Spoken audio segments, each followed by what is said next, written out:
All right.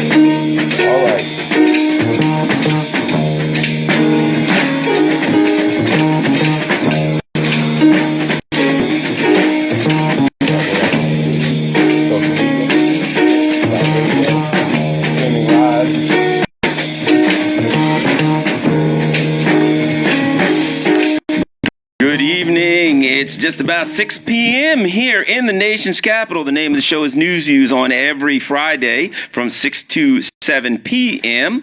on WPFW 89.3 FM. Also streaming live. Gotta add this. I also stream live on Facebook. And you can go to the name of the page is Real Progressives. You go to Real Progressives. It's streaming live. I see we got 12 or so people here. So we're doing audio. We're doing video. It's on 89.3 FM, and if you want to listen online, all you need to do is go to wpfwfm.org. Got a good show for you tonight, as always. Got a great guest, hopefully calling in, Greg Palast. I'm sure you've heard of Greg Palast. He was actually in WPFW a little bit earlier. He's got a great movie out. That we got something going on in conjunction with WPFW, so he's got a great movie out that we're going to talk about a little bit about what's happening with his movie. We've got a fundraiser for WPFW, as you know. We are one of the last vestiges of actual media available here. You know, there was a time when you could turn on the news and be fairly confident that you were getting some level of reporting, that you were getting some form of at least semi-honest media, right? Well, that time has long passed us. And what we have now is we're in an era where people actually, it's going to be interesting to see where things go, because people are searching for a new media. People don't, but basically, most people recognize that if you turn on CNN, MSNBC, Fox News, that what you're getting is something that's owned by a corporation that has a broad agenda, and that that agenda is being pushed on you by one of these corporate outlets. That's pretty much what you're dealing with. You're dealing with a combination of two things when you turn on the news. Number one, something to keep your attention between the advertisements because they are in business to make money. So number one, when you turn on the news, you're getting a product. You know, just like, a lot of people are going to organic and more natural food because they realize when you go to the market and you buy something in a box that has all of these different colors on it and it says microwaves in 3 minutes, that is not created for you to eat. It is not produced for you to eat. It's produced to make a profit. And if it tastes good, they don't care if it kills you as long as it makes a profit. Well, that's what the media is making a profit. But now the media is making a profit in more than one way. You know, certainly always the media, there was an old saying in the media, if it bleeds, it leads, right? People want, either something that's going to scare them, like a Friday the 13th movie, or something that's, going to sound, the latest Michael Jackson, Lindsay Lohan, or whatever the particular era is. They want some of that kind of stuff, right? There was a time when that's as bad as it was. That's, you had to worry about, they're just going to give me a bunch of fluffy, stuff. The kind of social media foolishness that you see on a day-to-day basis, oftentimes on Twitter, Facebook, from people who are bored. And that's what you would get on the news. Well, what we have now is something much more insidious. Because what we have now is this. We have a Time Warner, which is like being bought up by AT&T. We have a Comcast who, here are two huge corporations. I mean, what are the two largest cable TV corporations in America? Comcast and Time Warner, right? And at least two of the top three. Verizon's in there somewhere. But at any rate, so now these corporations buy a media outlet. Why? Because they don't care if the media outlet makes money or not, because they can make money in a different way. As an example, when General Electric owned MSNBC, right? General Electric is one of the largest defense contractors in America. Okay? Are you surprised that a lot of people were surprised because what MSNBC did in 2003, their number one show was Phil Donahue. That was the number one show. That was their flagship show. That's the show that made the money, that brought the people into MSNBC. They fired Donahue. Have you ever heard of such a thing? Can you imagine, like, when the Bill Cosby show was big, when Seinfeld was big, when any of those shows were big? Can you imagine one of the, NBC or whatever saying, oh, that show brings all the viewers, I'm going to fire him? No, they wouldn't do it. Why? Because that show brought in a lot of money. They fired their number one show, Phil Donahue. Why? Because the real money wasn't coming from Phil Donahue. The real money for GE was coming from war, because they were a defense contractor. So MSNBC was just another way to promote their real business, which was the business of war. So what happens? So what we see now is we have a media outlet that it's insidious on two levels. It's insidious on the first level because they're just giving you some fluff to make money, but it's insidious on a much deeper level because whether it's Time Warner or Comcast, they have a lot of other ways to make money. So what they're doing is they don't care. Look, when Time Warner buys CNN, that is just an investment for them. If CNN loses money, they don't care. Why? Because the real money is in Time Warner. So what? They lose $100 million with CNN. And they make $2.5 billion with Time Warner. I'm just throwing numbers out there. I don't know the exact number. But you get the picture. Like GE. So GE lost money with MSNBC. So they lost a couple $100 million. How many billions of dollars did they make from the Iraq War? Right? So it's like anybody else. If you got, let's say you own a business, you own a business and you're making $10 million a year, and you could buy another business, and that business is going to lose you maybe 50,000, but it'll double you to 20 million. Who wouldn't do that? Who wouldn't do that? Who wouldn't buy a business to lose a little money to make a lot more? That's basically what's going on with the media today. They are buying what we used to refer to as the media now, that are nothing but corporate outreach centers. That's what we're getting. So now I go all the way around the bend to get back to WPFW. We got a lot to talk about today. We got big things going on in politics. But as you know, not to shortchange WPFW, we're a 50,000 watt FM station in Washington, D.C., and it's like $150,000 a month or something to run this station. But we don't get corporate money. We are not getting money from, Walmart, from, Wall Street, from Wall anything. We're getting money from Wall U, right? Our, actually, the main place we do a lot of fundraising and things like that, which I'm going to talk about briefly, and then we're going to get back to the show because that's the important part here. But what we do is our listeners sponsor us, and that's why I'm able to talk about things like, Syria last week, and the Russians and all that kind of stuff.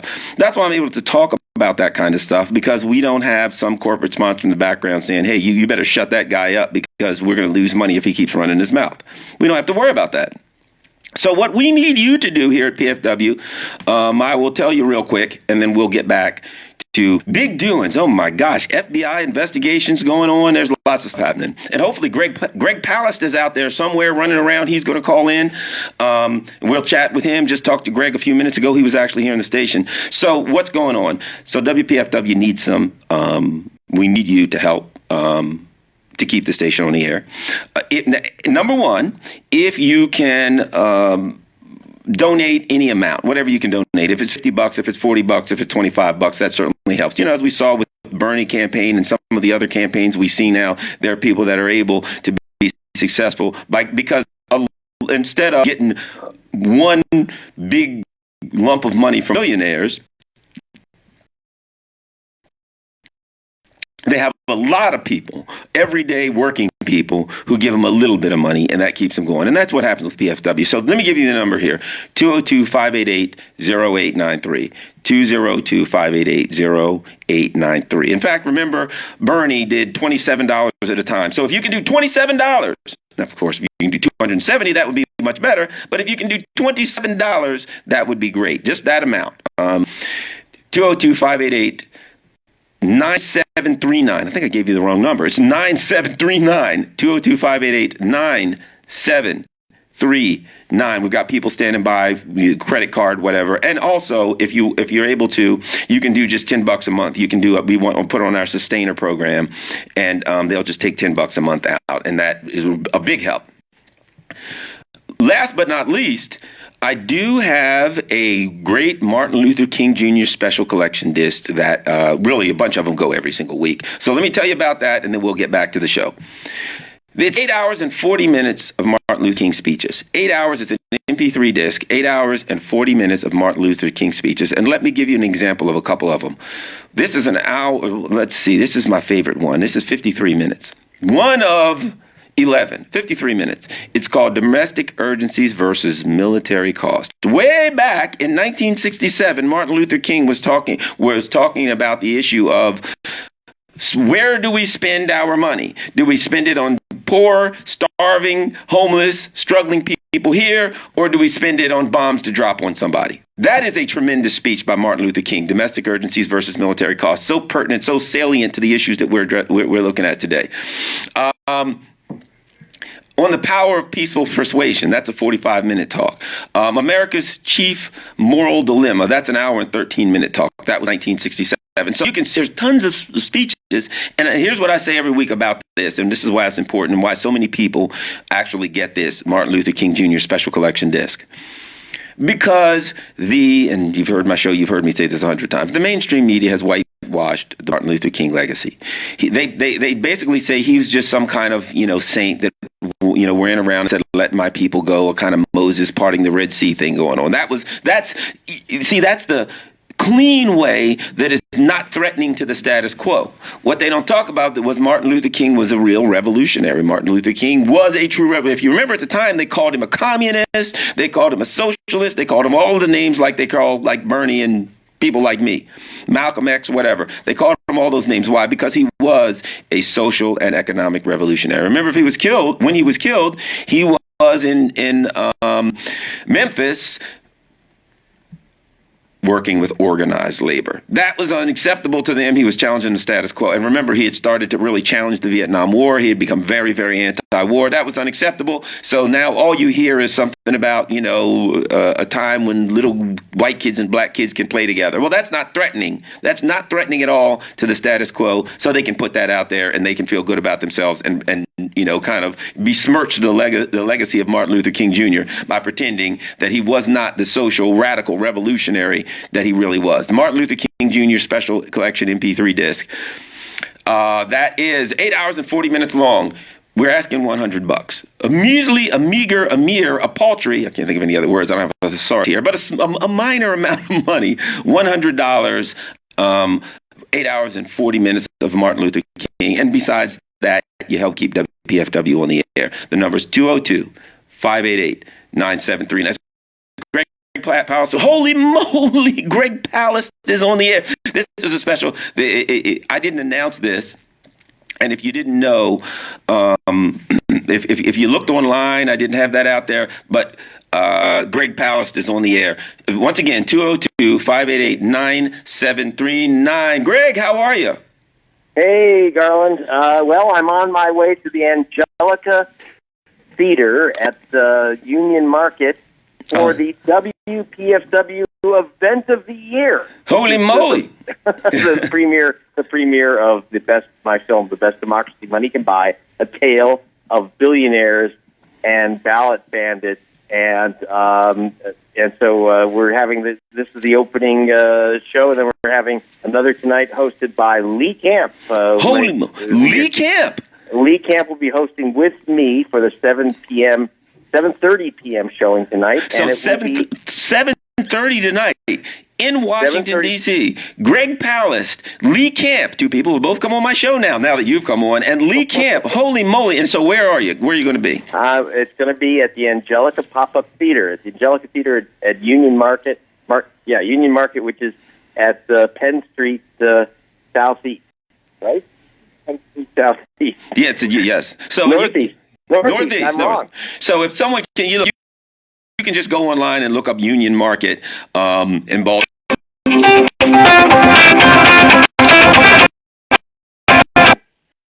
Yes, and here's the thing: is that it will be there.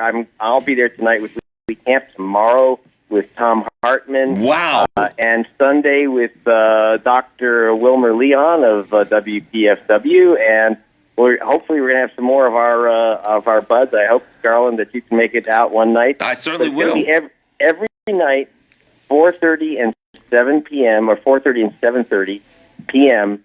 They start sharp on time. They don't no delays. Right. And it's at the Angelica pop-up at Union Market. Now, this is Greg Palast. This is fall. And by the way, it's featuring Shailene Woodley, Rosario Dawson, Ice-T, and Ice-T's partner from Law and Order, Detective Munch. That's Richard Belzer. Wow.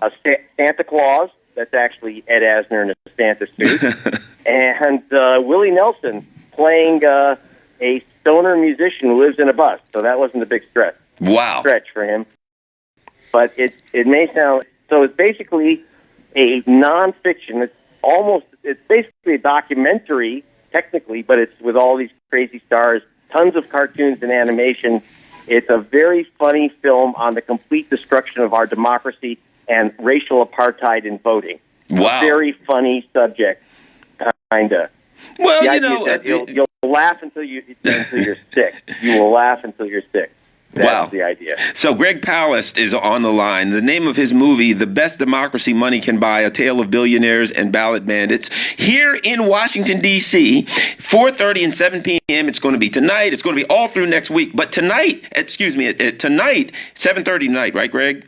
7:30 tonight, yes. Lee Camp is going to be there. Tomorrow night, is it 7 tomorrow night? 7:30 again for a couple of weekends, and that's going to be Tom Hartman. Then Wilmer Leon. Which show are you going to? Tomorrow night sounds good for me. I might go tomorrow and Sunday. I'm going to be in D.C. That sounds good.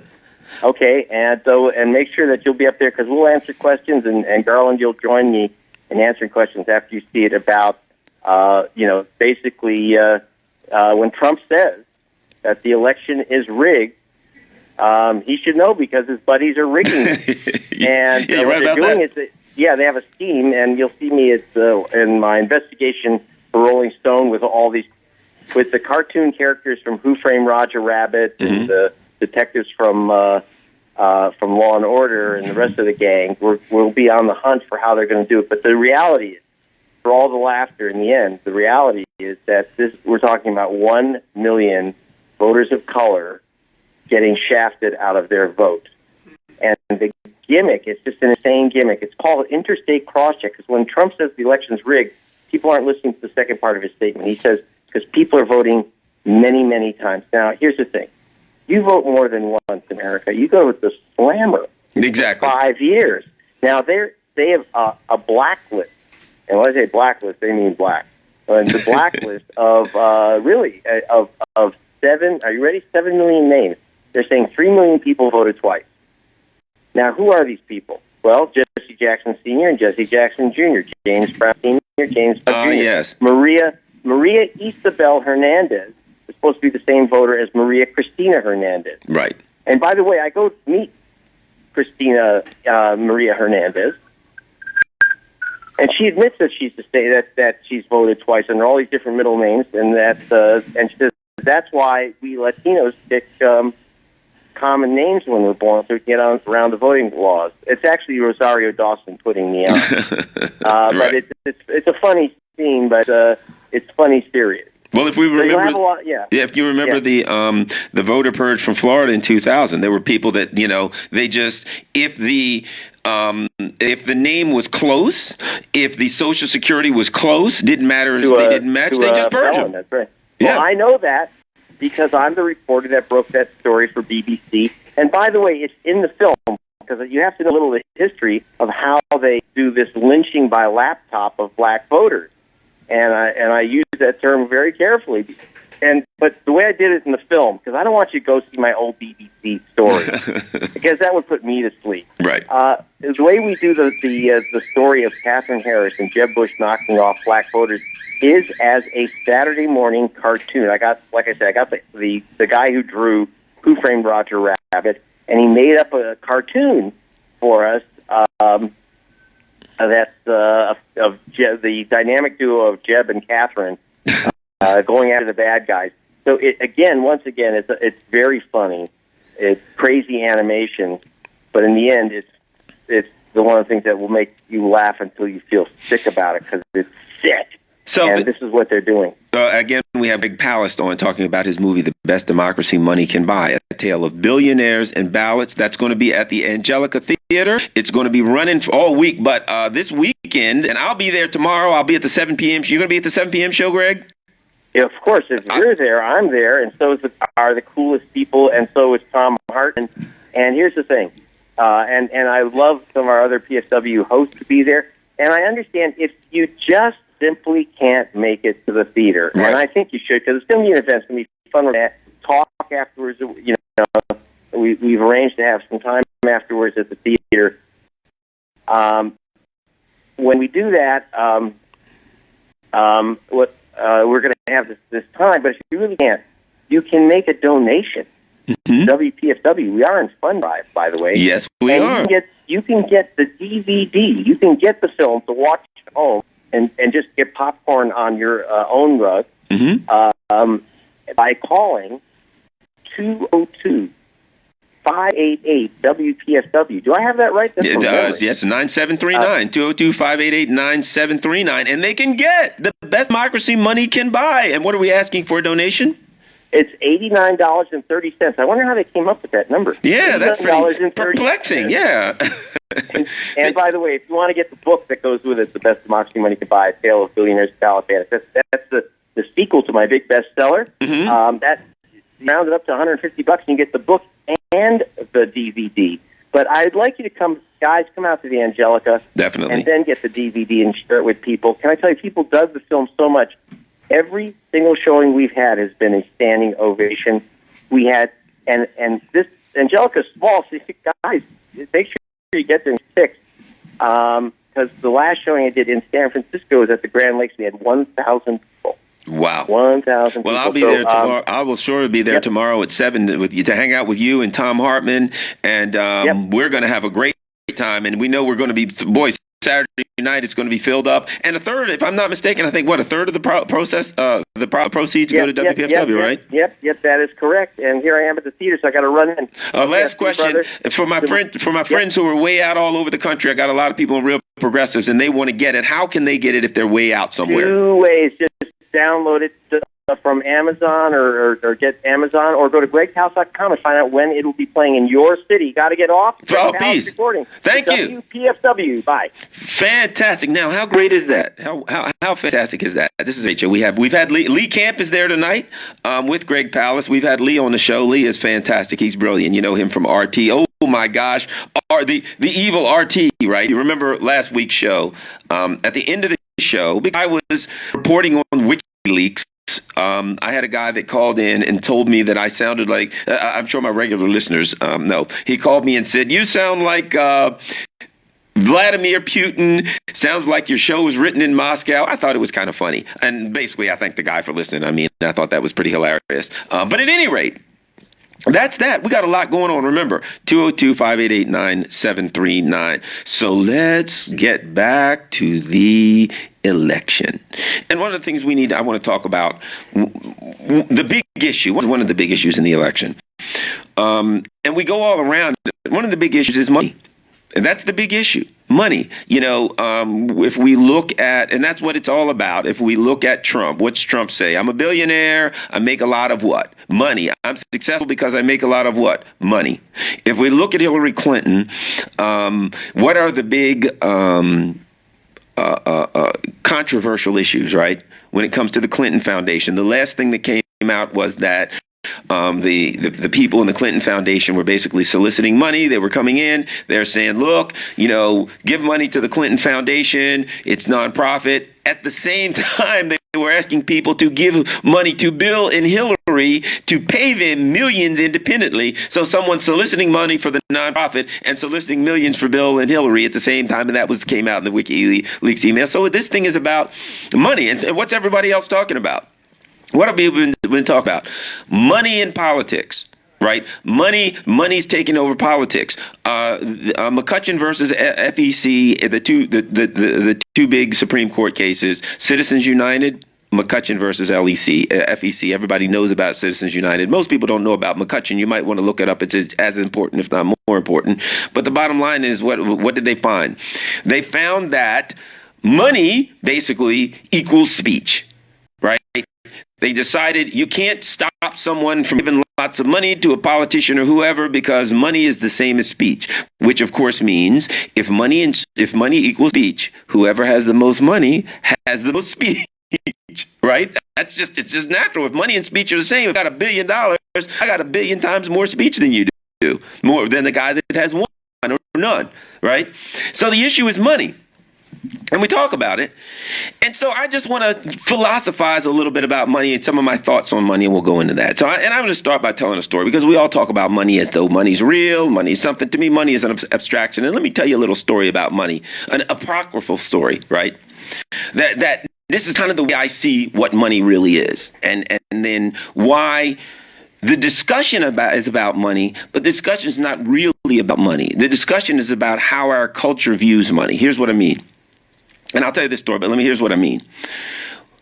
Any culture is based on certain assumptions. And as a rule, we never think about those assumptions. We never challenge those assumptions. And you have a lot of assumptions that your culture is founded on. And really, the only way that you ever know what those assumptions are is to learn another culture. If you never learn another culture, you'll never really know that much about yours, because, well, fish discover water last. If you're in water, you don't know you're in it, right?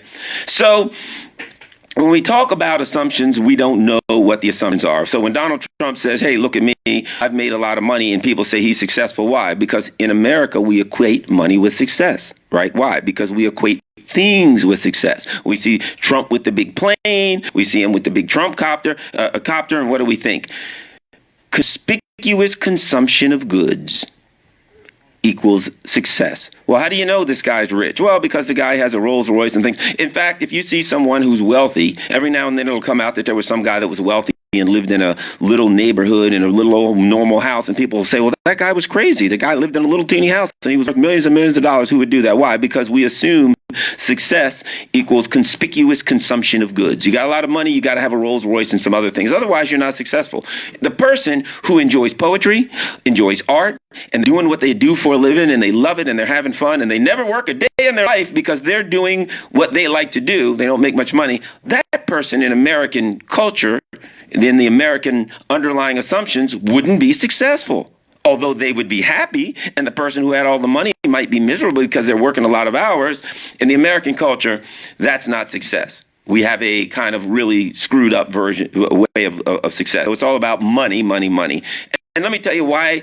I'm going to now tell an apocryphal story to prove that money really is an abstraction. All right. So at one point in my apocryphal story, there are a number of nations, and, whenever they bought something or they traded from nation to nation, what they did was they'd take the gold and they'd say, well, I want this from this nation, and they'd take and they'd, trundle all of this gold over to the other nation.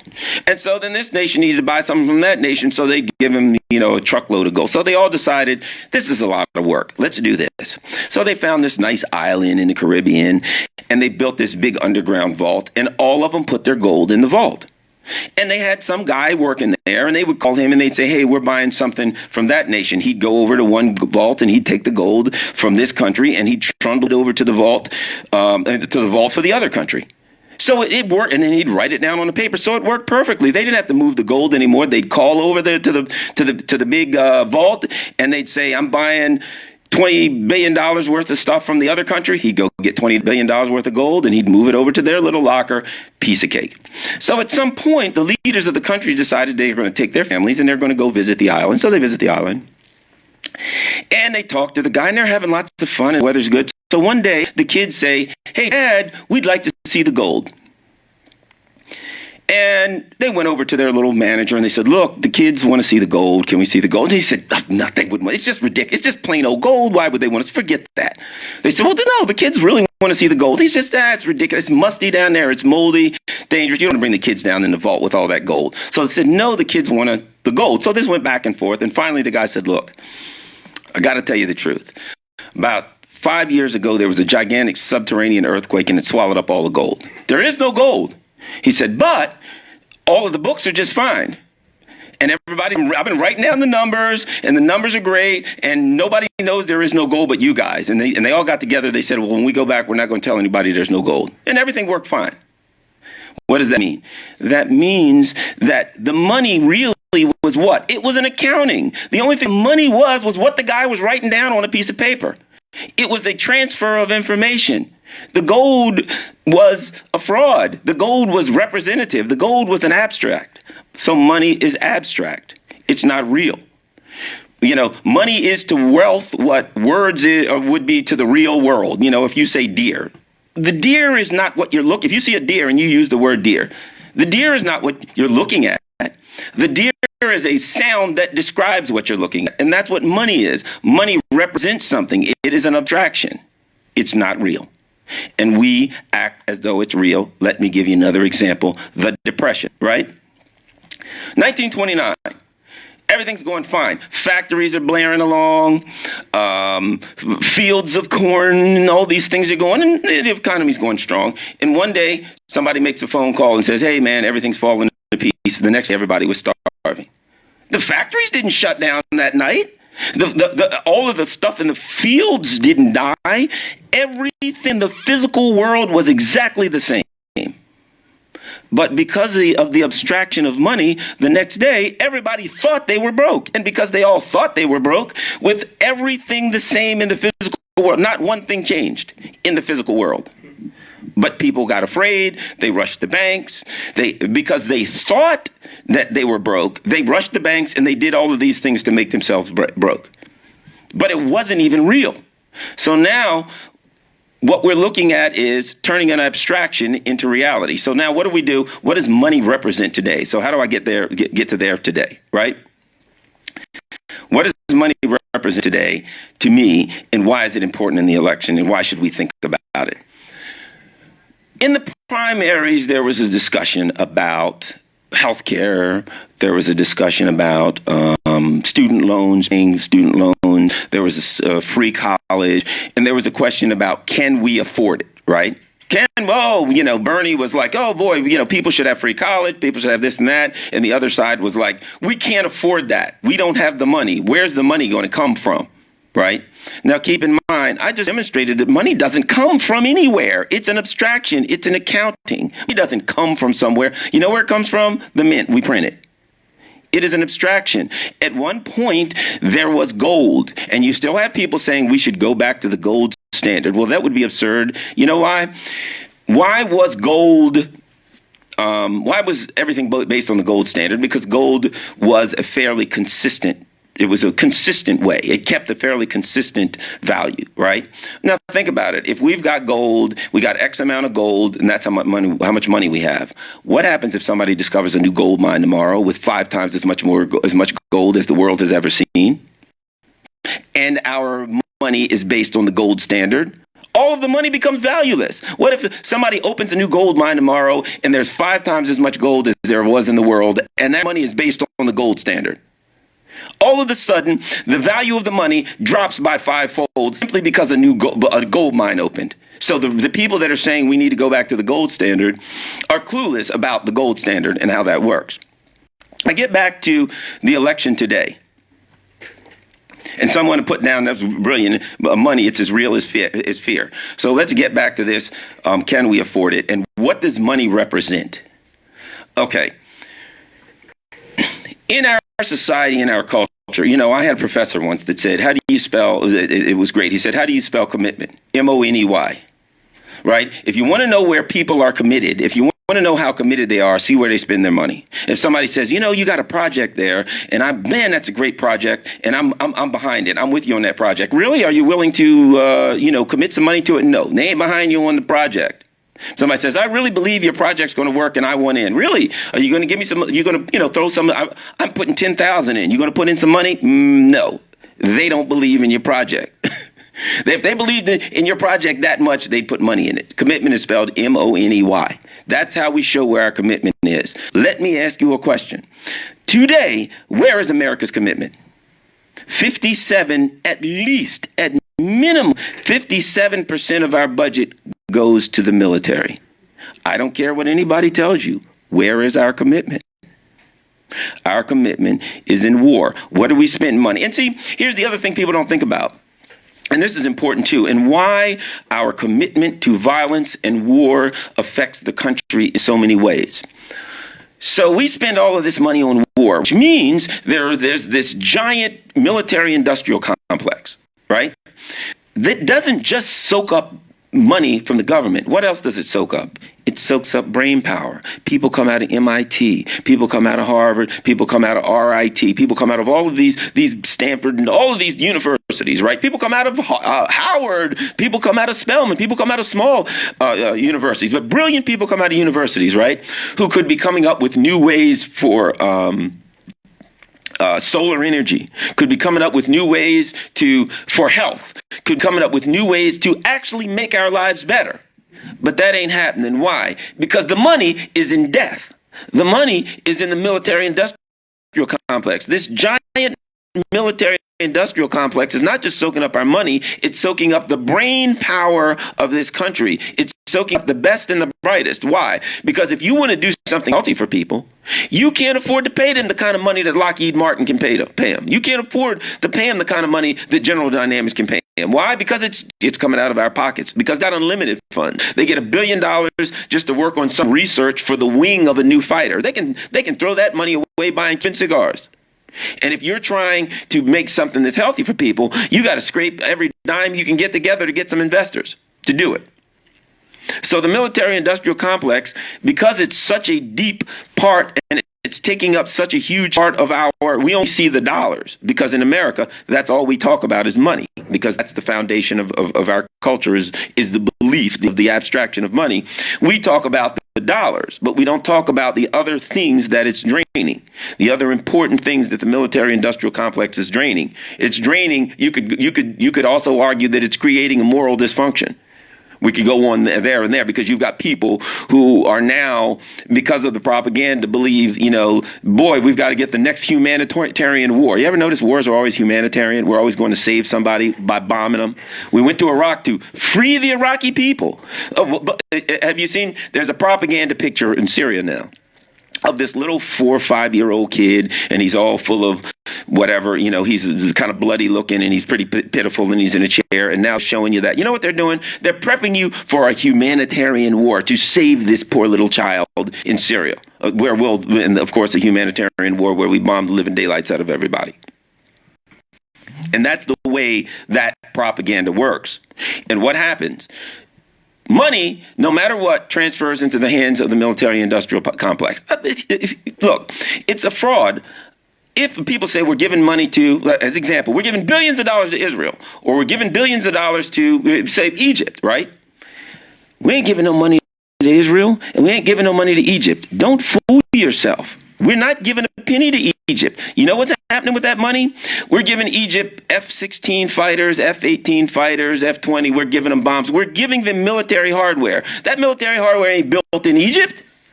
It's built here. So when we say we're giving $3 billion to Egypt, you know what we're doing? We're taking $3 billion out of the Treasury. We're giving it to Lockheed Martin, Northrop Grumman, whoever, to buy jets and fighters and bombs, and we're sending the fights and jets and bombs over to Egypt or Israel or wherever. So the money that we claim is good, people are saying we're giving too much money overseas. The money ain't going overseas. It's going to the military-industrial complex right here. That's the big fraud that people don't understand. Time and again, when we say we're giving money, Haiti.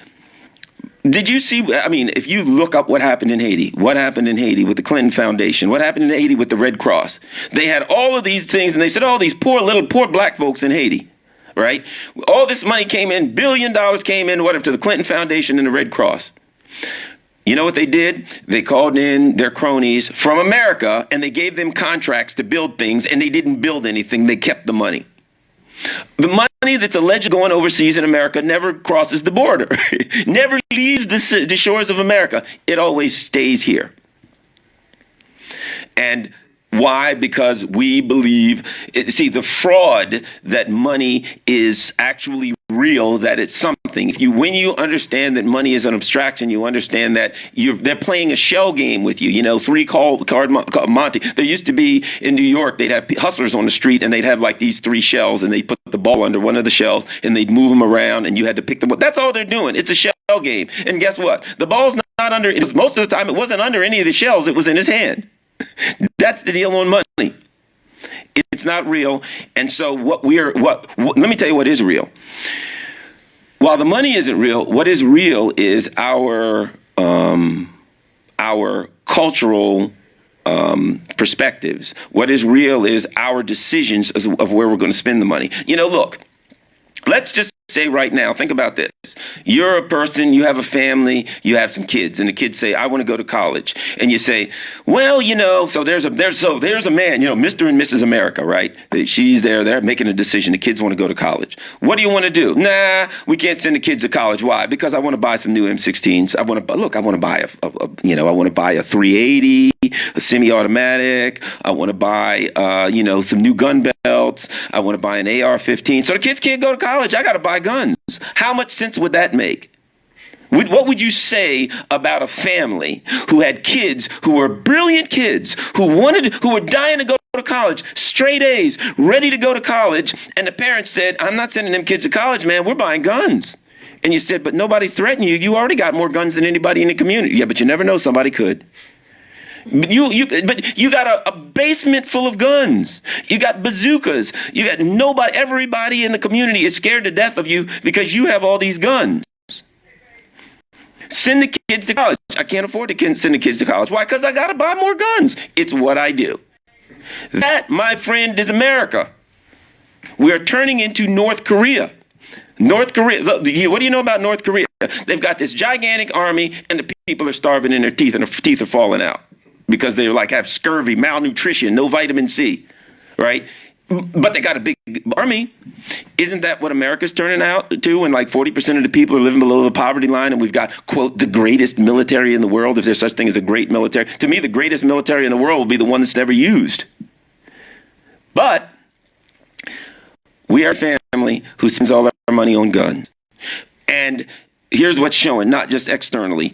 I was a police officer for many years. When I was a police officer, we wore a police uniform. You know, there was like a light colored shirt and a badge and shiny shoes. Have you looked at the cops now? Have you been looking at like the protesters? Did you look in the Native American protesters?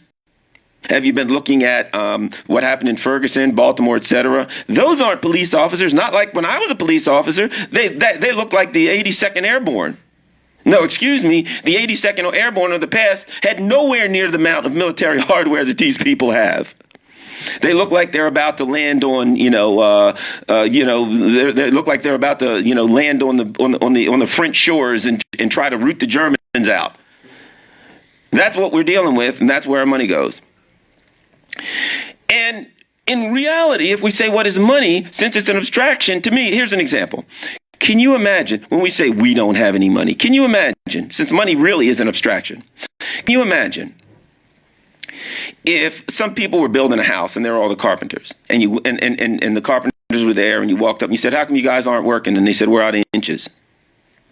And you said, what? They said, well, we got wood, we got hammers, but we're out of inches. We don't have centimeters, we don't have feet, we don't have inches. You'd say, that's absurd. Why? Because these things are an abstraction. They're a social agreement. We agree that this long equals an inch and this amount of length equals a foot. That's all it is. We agree that this is the physical value of this particular length. So you can't run out of inches, right? That would sound ridiculous. And that's what it sounds like when we say we run out of money. The country that we decide value of the money. We print the money, right? Okay, we don't have money. What did they do? What did this country do when the banks crashed? Right? They said, well, what do you expect us to do? Just print money? What they do when the banks crash? They printed like $3 trillion overnight. We got to get the bank. We got to bail the banks out. Really, what are we going to do? We're going to, thank you. We're going to print $3 trillion. Trust me, if they wanted kids to go to school, they could print and it cost $1 trillion. They could print $1 trillion in a blink of an eye. How do we know? Because they printed $1 trillion when they wanted $1 trillion. Anytime they want $1 trillion, they could print. it, because money is exactly an abstraction. It's real, but there's a fraud, and the fraud that it's not real is there, so they won't have to do anything to improve the lot of the working class and the working poor. So they have us, the fraud, the extraction, and now you got everyday working people who can barely pay their bills talking about the debt is $9 trillion. Like really, that's going to be money out of their pocket, when all the government's going to do at any given time is print money if they want to do. And you got everyday people worrying about the debt. What are we going to do about the national debt? And they can't pay their own bills, and they can't send their own kids to college, and they're worried about an abstraction called the national debt that they don't even really understand any more than they've been told by CNN, Fox, and MSNBC. All right. Let us... Wow, somebody just said that they would like to hear Garland more often. Well, so would Garland. Okay, so let's talk about WPFW again. And this is important because for all the running mouth, Veda of Fort Washington, thank you, has made a donation, says she'd like to hear me. And for all of that, that's wonderful. And I certainly appreciate that. And here's what we need to do. We need to keep WPFW on the air, or you won't be hearing Garland at all, right? We don't want that to happen. And on the other side of the window there, we got Bill Witherspoon, who I might add is the person who really runs this show. As you probably know, if you've been listening to the show, this is actually the Bill Witherspoon show, and I'm just his assistant, and he actually runs the show. We're thinking about changing the name to the Bill Witherspoon Show with Garland Nixon. Or it might just go with the Bill Witherspoon, I don't know. But Bill runs the show, and of course, it's as I said, it costs $150,000 a month to keep this show on the air. I'm suspecting probably $149,000 of that alone goes to Bill Witherspoon, because of talent as vast as Bill Witherspoon, there's a lot of people trying to get him in, I'm sure. So, but what we're going to do is we're going to keep WPFW on the air, aren't we? Hopefully you're enjoying the show. I'm getting a little bit philosophical today, but I'm just having fun, and I can say whatever I want, and I'm going to move into politics in a little bit. But first, I'm going to ask you to help keep the station on the air. And we got a couple things going on. As you know, we've got The Best Democracy Money Can Buy, the movie, Greg Palast. And tomorrow, guess who's going to be over at the Angelica Theater, which is at Union Market, at 7. I will be there. Tom Hartman's going to be there. Greg Palast is going to be there. Holy moly, we're going to have a hot time in the old theater tonight. We're going to watch tomorrow night, The Best Democracy Money Can Buy. A third of that money goes to WPFW. So certainly we want you, those who are in D.C., to go there. We want to fill that place up. And it's running all week, 4:30 and 7, all through next week. But tomorrow I'll be there. Hopefully I'll see some of you, and we want to make that happen.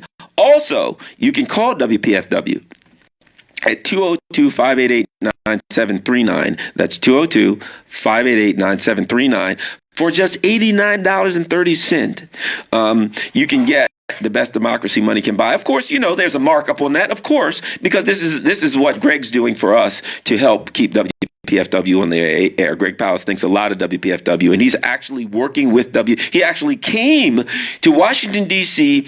to work with WPFW to help keep us on the air, to help fundraise, because Greg Palast believes that much. Think about that. If you know anything about Greg Palast, he broke the story in Florida in 2000 about the voter fraud, the voter issues, and the purging of various people. This is a big-time guy, internationally known writer, and he came to Washington, D.C. to help WPFW. That should tell you how important WPFW is to him and how important it should be to you. So you can do 202-588-9739. $89.30 will get you Greg Palast, The Best Democracy Money Can Buy. And if you want the book, $150, you can get both the book and the DVD, and Greg will be forever in your debt, as will I. And as I said, you won't have to listen to the mainstream media. There are a lot of alternate media people going on right now. I got some friends from Brooklyn's Finest, and how they do a great way.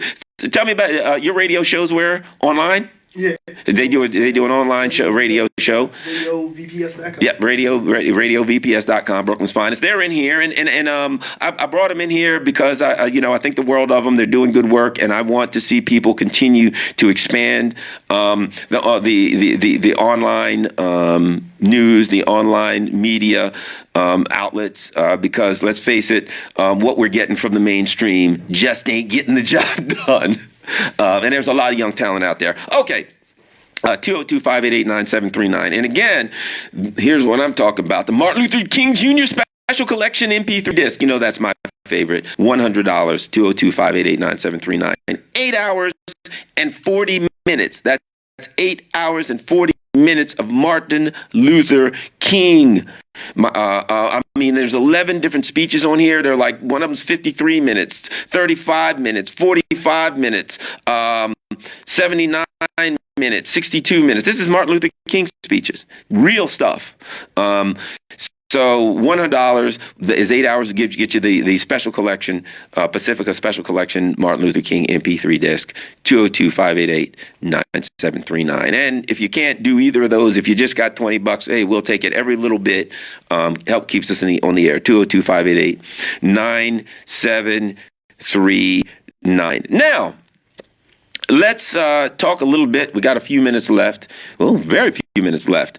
We're going to talk a little bit about what's going on in the election. And I take a lot of heat. And I tell you why I take a lot of heat. Because there are a lot of people who are, very... I don't hear a lot of people that are super pro-Hillary that say she's the most wonderful thing in the world. But there are a lot of people that are scared of Trump. And I understand. Now, keep in mind something about Garland here that you have to understand.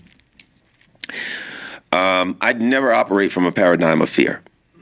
Never, never, never. I'm not motivated by the fear of death. So if you're going to tell me to vote for this person or that person, being scared of somebody else is never going to get it done with Garland, because I don't operate from a paradigm of fear.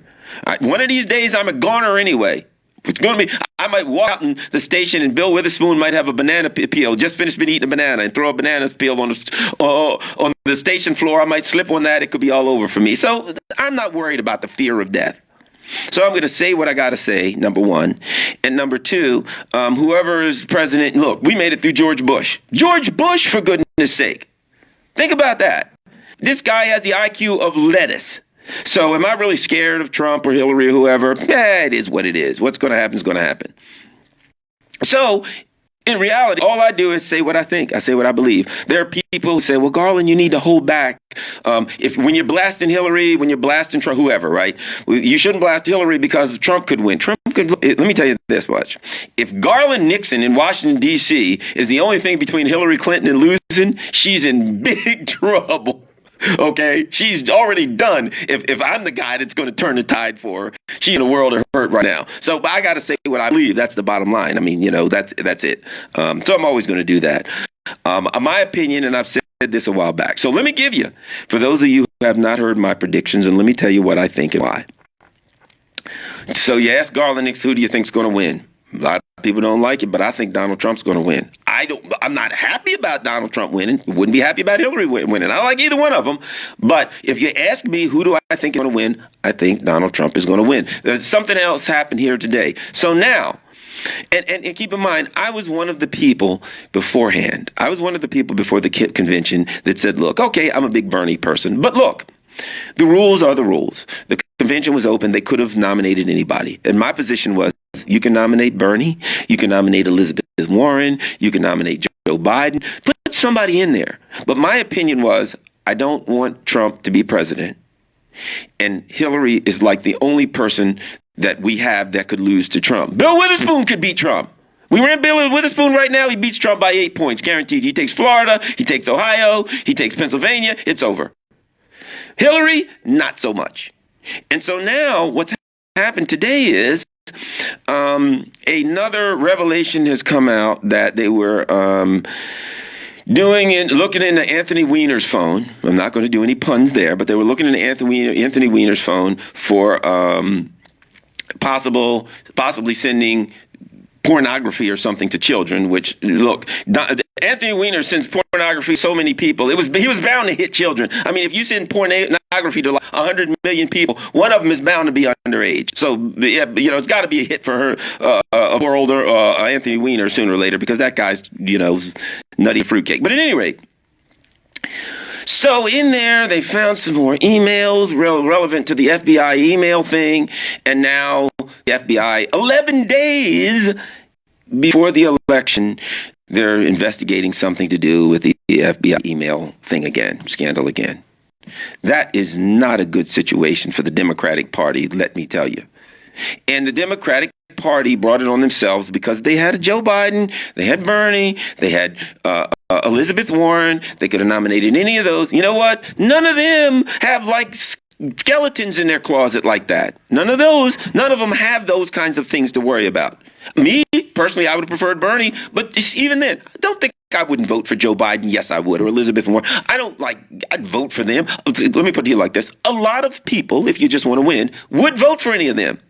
Now, a lot of people, Hillary, not so much. And now, of course, the skeletons continue to come out of the closet, out of the basement. And my prediction that Donald Trump is going to win. And you got a lot of people, you've got a lot of progressives that are angry. They're going to vote for, Jill Stein.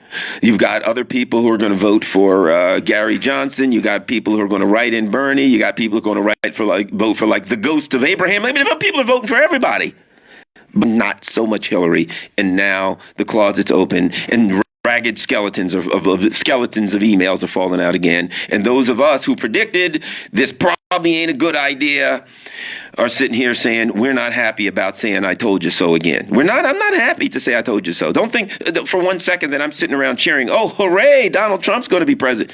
No, that's not what we're trying to accomplish here. But unfortunately,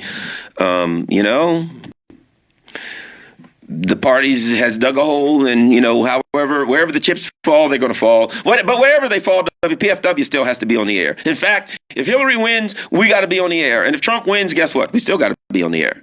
WPFW got big things to do. Well, we got Robin Holden sitting there. She's got important music that must be played. It must be played. It is critical to our society that Robin Holden play the music that she. But think about this. If you think about a society, any society in history, right? You could do without a lot of things. You got to have food and water, but you could do without music and art. But can you imagine having a society that didn't have music and art? It wouldn't be a society.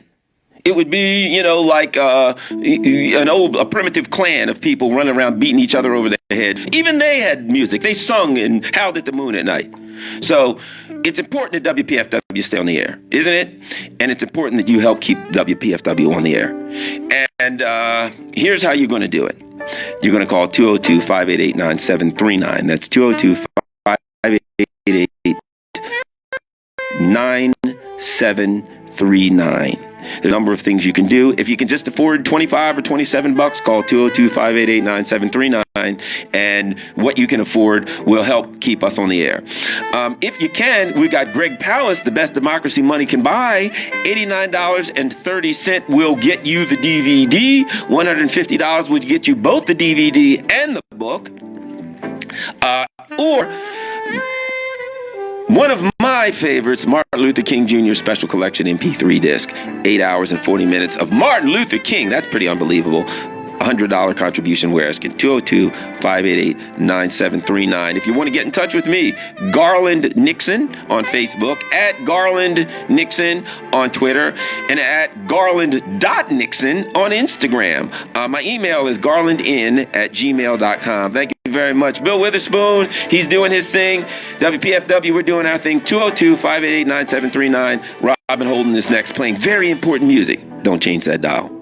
Thanks for listening to the Just Completed Public Affairs or News program. As a listener-sponsored community radio station, WPFW appreciates your feedback.